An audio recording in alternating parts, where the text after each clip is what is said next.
What is going on, people? Thank you for tuning in. This is John Alsace with the Face Mask Podcast, and today I wanted to get into Julio Jones. And specifically, is Julio Jones going to be on the Falcons in 2021, and how good is he going to be? So Julio Jones has been injured with the hammy all season, and while he was never shut down completely, he could scarcely be relied upon week to week to play, and much less play at the level we'd gotten used to him over his career. I mean, since 2014, he never had less than 1,394 yards, and he had that in 2019. So throughout his career, he's been a near lock year in and year out to be top 3 in the league in yardage. And he hit that number 1 spot in 2015 and 2018. But he'll be 32 in 2021. And he was the wide receiver 46 this year, coming in next to Christian Kirk and Emmanuel Sanders. And in 2021, he played the second lowest total of games of his career. And we're only in week 16 as it stands right now, but so far he has 771 yards and 3 touchdowns. So needless to say, that's not what you were expecting from Julio Jones.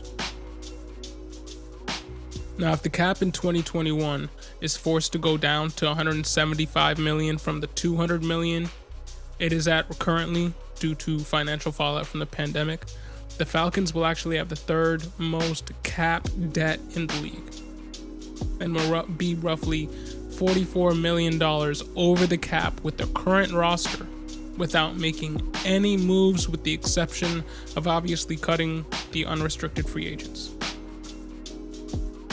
And Julio Jones will carry a cap hit of $23 million in 2021. Dead cap is another issue entirely too, as he carries $38.5 million in dead cap.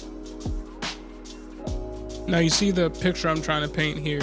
The Falcons are in cap trouble, and they need to get rid of some big pieces here in order to get under the cap.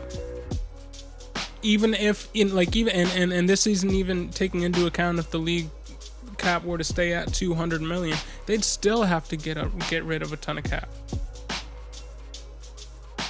And while a trade is always possible, I would go out on a limb and say he's safe due to his hefty price tag and the albatross of a contract he'd carry over. I think he's probably with the Falcons for another year before they think about moving on, just so that dead cap hit is a little bit lessened.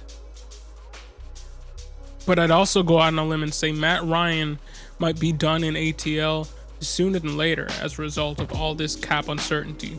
And so while Julio might still be a Falcon next season, he may not be the greatest fantasy asset, as we know how tied Matt Ryan is to Julio Jones and his production.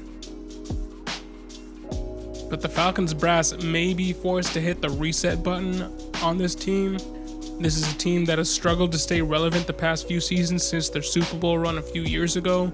So honestly, I think it's a reset is a little overdue, and I think the only reason that they didn't hit reset sooner is because they had guys like Matt Ryan and Julio Jones. But I think with them obviously getting up there in age, and just with the way the NFL is moving, always getting younger, I think a shakeup is necessary. So what do you guys think? Do you guys think Julio Jones will be with the Falcons next season? And if so, do you think he returns to form, or do you think he continues to experience the fall from grace we've seen in 2020? Put your thoughts in the comment below, and thank you for listening.